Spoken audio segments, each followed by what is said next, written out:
Condições adversas de luz. Incidência direta de raios solares. Eu vou usar o quebra-sol, vou usar o óculos escuro. Reflexo de luz solar em vidros, espelhos e janelas. Luz alta em sentido contrário. Você pisca o farol para o outro para ele poder baixar, né, o farol alto dele. Luz altas nos retrovisores. A gente sabe que no retrovisor interno você tem uma peça ali que você aperta e ela vira e não vai dar esse reflexo em você. Penumbra, né, que é o lusco-fusco ou meia-luz, que é aquela entre a tarde e a noite. E ausência total de luz solar, que a gente vai utilizar os faróis. Condições adversas de tempo. Chuva, granizo, neblina, vento, fumaça, poeira.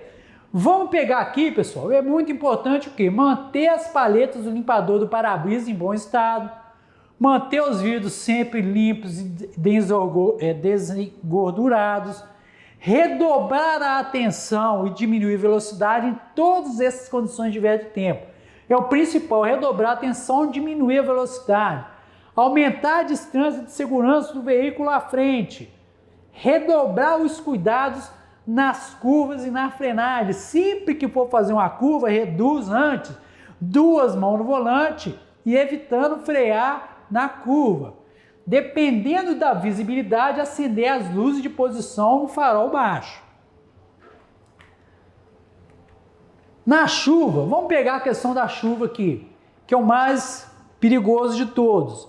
No início da chuva é o mais perigoso, porque quando a água cai, tudo que é sujeira de óleo, poeira, terra, ela sobe e o contato do pneu com o solo diminui.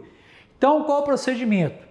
Reduz a velocidade, põe uma marcha mais firme e sempre com as 2 mãos no volante. Artigo 27. O que fala o artigo 27? Inspecionar o seu veículo diariamente. Ele é obrigatório para todos. Nós temos hoje o checklist. O checklist é uma segurança para nós como condutores da empresa. Então, o que acontece? Por isso a inspeção. Bom, eu vou lá no frota e vou pegar um veículo. Falei, pessoal, me empresta um carro aí. Eu pego a chave, não inspeciono nada, viro, saio, passo meio metro, o carro arrebenta o motor comigo. Quem que é o responsável? Fui eu. Porque é minha obrigação, toda vez que eu pegar um veículo, eu inspecionar o quê? No mínimo o nível de freio, o nível de óleo de freio, o nível de óleo de motor e a água do radiador. Isso é básico, é o mínimo. Então, isso é obrigação diária e toda vez que eu for pegar um veículo, eu também tenho que fazer essa inspeção. O artigo 61 do Código Brasileiro de Trânsito fala sobre as velocidades. A velocidade na via local, né, numa rua é 40 por hora, numa via expressa 60, numa rodovia de 80 até 110 km por hora. Mas o artigo 61 fala especificamente das condições da velocidade nas estradas. Bom, aqui nós estamos vendo o quê? Uma estrada comprometida, ela é estreita, ela tem vegetação comprometendo a visibilidade, ela tem buraco, ela tem pedra.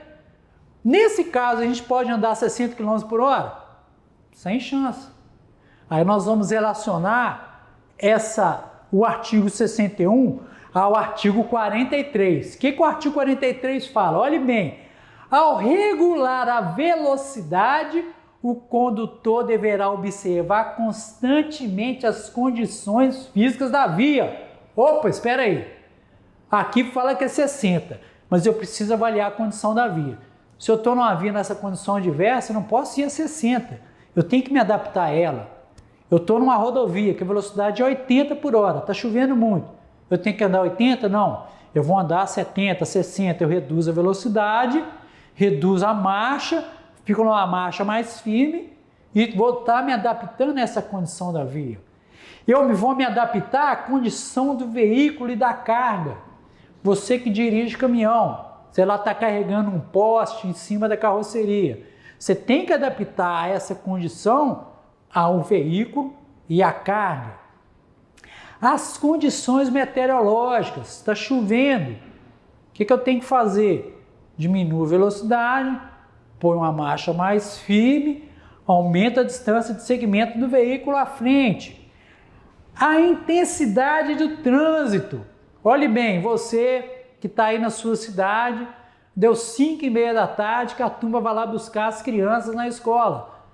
Você sabe que ali tem esse movimento. A via é de 40. Você sabe que ele tem esse movimento, eu tenho que me adaptar a essa intensidade do trânsito, eu vou diminuir minha velocidade. Porque pode ser que uma criança passe correndo. Então eu me adapto a essas circunstâncias. E obedecendo os limites máximos de velocidade estabelecidos para cada via. Então, eu tenho a velocidade da via permitida, mas de acordo com o artigo 43, eu tenho que me adaptar a essa condição. Essa aqui é uma postura correta do condutor defensivo que todos nós somos agora.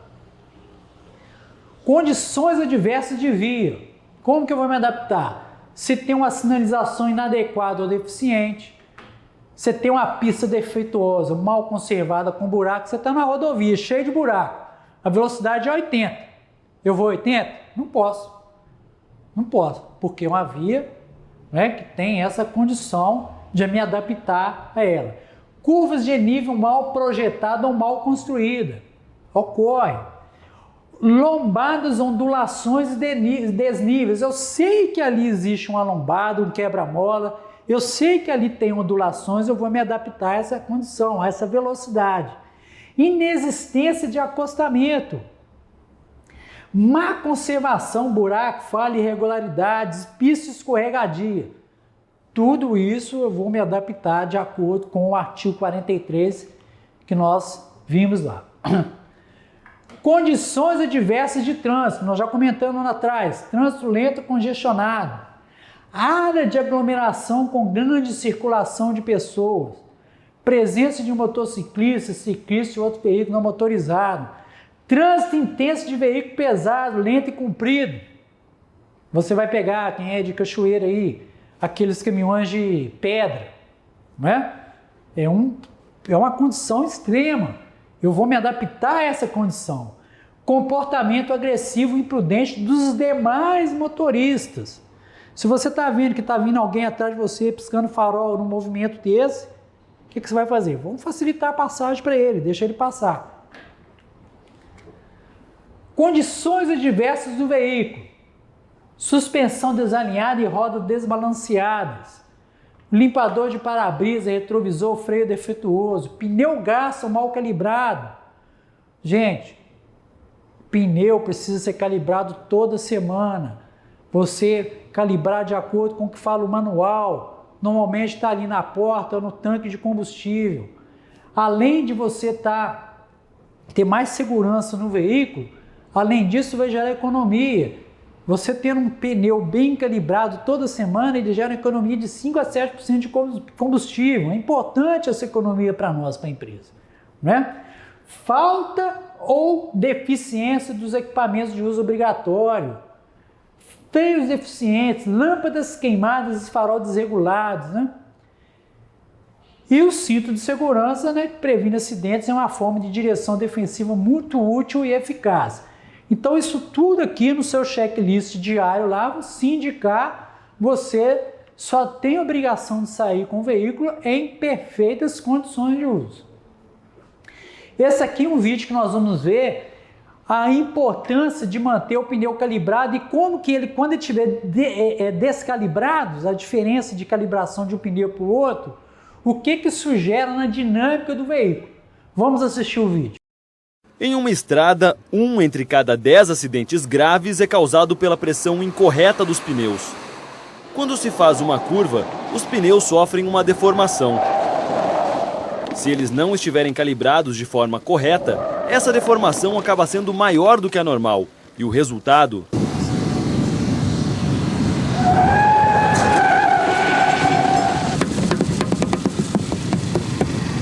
Rodar com eles descalibrados, além de afetar a dirigibilidade do veículo, aumenta o consumo de combustível. O pneu bem calibrado, quer dizer, com a pressão ideal, com a pressão adequada, ele salva vidas, ele salva o planeta e ele salva o bolso. Por que ele salva vidas? Porque ele dá segurança. Um pneu bem calibrado, ele deixa o carro em condições de dirigibilidade perfeitas. Um pneu bem calibrado, ele salva o bolso, porque você tem menos resistência à rodagem. Ou seja, você gasta muito menos combustível. Ele salva o planeta porque, com menos emissões de dióxido de carbono na atmosfera, você ajuda a poluir menos o planeta. Os pneus não são totalmente vedados. Aos poucos, eles vão perdendo a pressão. Por isso é aconselhável recalibrá-los a cada vez que for abastecer o veículo ou a cada 10 dias. A cada quanto tempo o senhor calibra o pneu do seu carro? Ah, nem sei, eu esqueço. Cada 5, 6 meses que eu vou viajar. Você não acha perigoso fazer isso? Não, porque meu carro é zero, já sai com o pneu calibrado, né? Se toda a frota de veículos, de automóveis de passeio da França estivesse rodando hoje com a pressão adequada, haveria uma economia de combustível, somente na França, de cerca de 500 milhões de litros de combustível. É um número muito grande. Você imagine isso elevado à potência de todo o planeta. É sempre importante também ficar atento à quantidade de ar a ser colocada, que varia de veículo para veículo. 28 libras. Essa é a pressão recomendada por alguns frentistas quando se vai calibrar o pneu de um carro num posto de combustível. Mas essa nem sempre é a quantidade de ar correta. A pressão certa depende da dimensão do pneu e também do peso do carro. Esses valores estão no manual do proprietário. No caso desse Peugeot 206, a pressão certa é 35 libras. Um Uno Mille, quanto que você colocaria de pressão nele? 28 libras. 28 libras se fosse para ele andar sozinho. Se ele for sair à estrada com várias pessoas, põe 29. A informação está incorreta. De acordo com o manual do Mille, a pressão indicada é de 26 libras, ou 31 libras se o carro estiver carregado. Quantos pneus o seu carro tem? Se sua resposta foi 4, você provavelmente esqueceu de um dos mais importantes, o step. Você sempre pergunta para pessoas se vai calibrar o step? Sempre porque a maioria das pessoas não calibram o step. A gente vai calibrar e está sempre murcho. Agora ele tá furado. Esse não, Sempre esquece, né? sempre. E se você ficar na mão, como é que faz? Não posso falar essa palavra na TV, né não? O step é o pneu que as pessoas mais precisam nas situações de emergência, nas situações mais perigosas. Logo, eu recomendaria que o primeiro pneu a ser calibrado fosse o step. Assim ela não vai esquecer jamais. Depois ela calibra os outros 4. A regra é calibrar pneus, calibrar os 5. Evite passar por situações como essa. Seja responsável. A cada quanto tempo você calibra o pneu do seu carro? Semanalmente. E quantas libras você coloca? 30 na frente e 28 traseira. De onde você tirou esses números? Isso daí eu tenho uma numeração marcada pela própria GM e eu estou acostumado a dirigir há muitos anos, então eu mantenho semanalmente porque eu trabalho com eles. Você calibra o step também ou não? Calibro o step, calibro sim. O step que inclusive a mais, até com 35 libras, porque ele tem um pouco por ficar parado, ele cai um pouco as libras. Siga estes conselhos. É simples, rápido e pode salvar a sua vida.